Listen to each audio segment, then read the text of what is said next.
আসসালামু আলাইকুম। আজকে আমি শুরু করব পর্ব 18।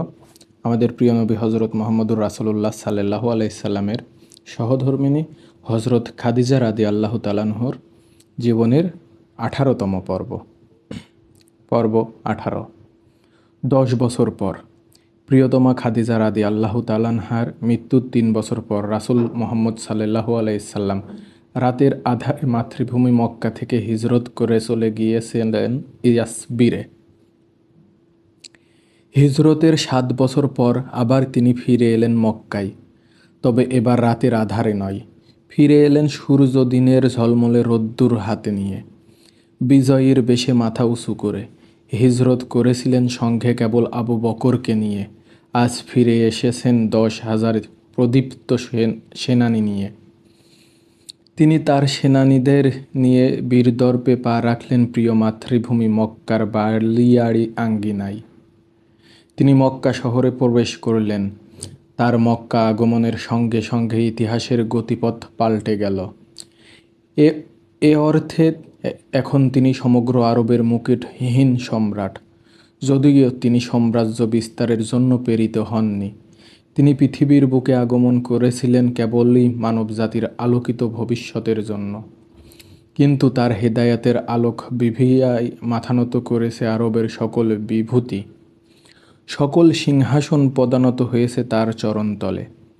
শহরে প্রবেশ করে তিনি তার অনুসারীদের নিয়ে হাঁটতে শুরু করলেন। শহরের এগলি ও গলি ঘুরে এগিয়ে যেতে লাগলেন। তার পেছনে সারিবদ্ধ সাহাবীরা তাকে অনুসরণ করছিলেন।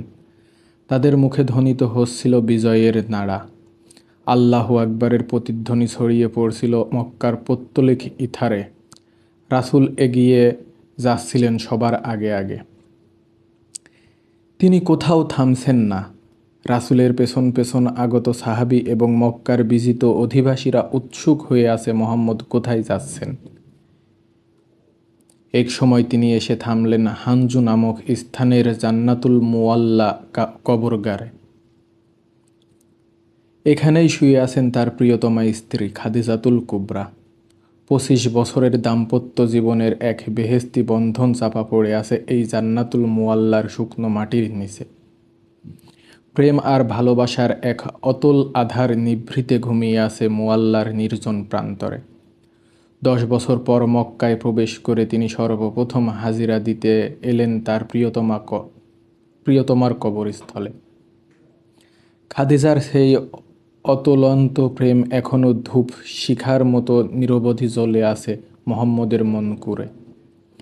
কি করে ভুলবেন তিনি তার প্রথম প্রেম, প্রথম প্রিয়তমাকে।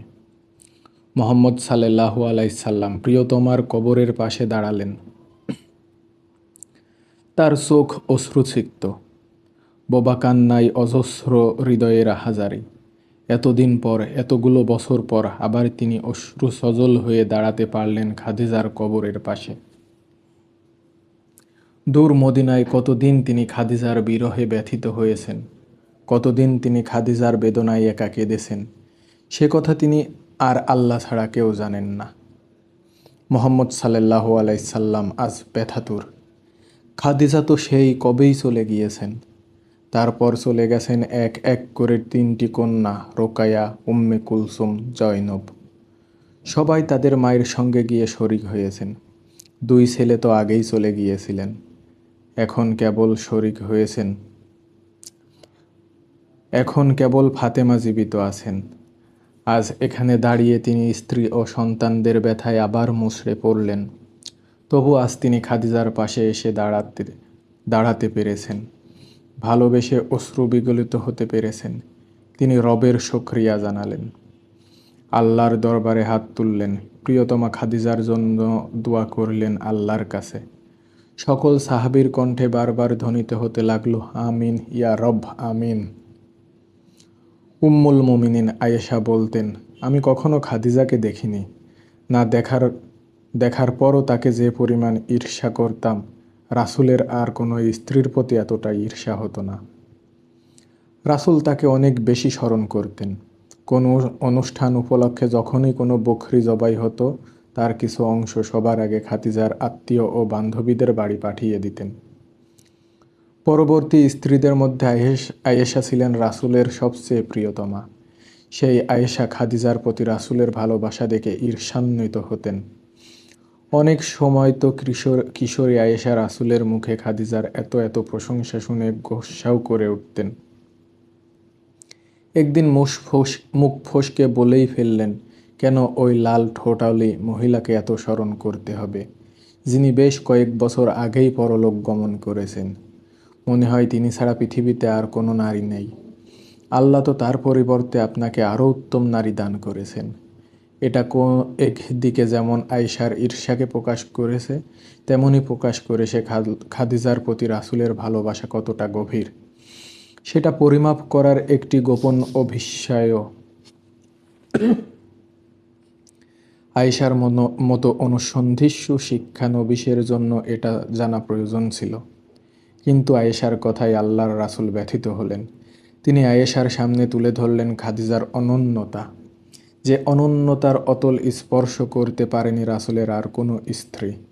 তিনি বেদনাহত কণ্ঠে স্পষ্ট ভাষায় বললেন, তার মতো আর কে হতে পারবে? না, তার চেয়ে উত্তম নারী আল্লাহ আমাকে দান করেননি। মক্কার মানুষেরা যখন আমার কথা মানতে অস্বীকৃতি জানিয়েছিল, তখন সে সবার আগে আমার প্রতি ঈমান এনেছে। আমার নবুয়ত নিয়ে মানুষ যখন আমাকে মিথ্যাবাদী বলেছিল, তখন সে আমার নবুয়তের সত্যায়ন করেছে।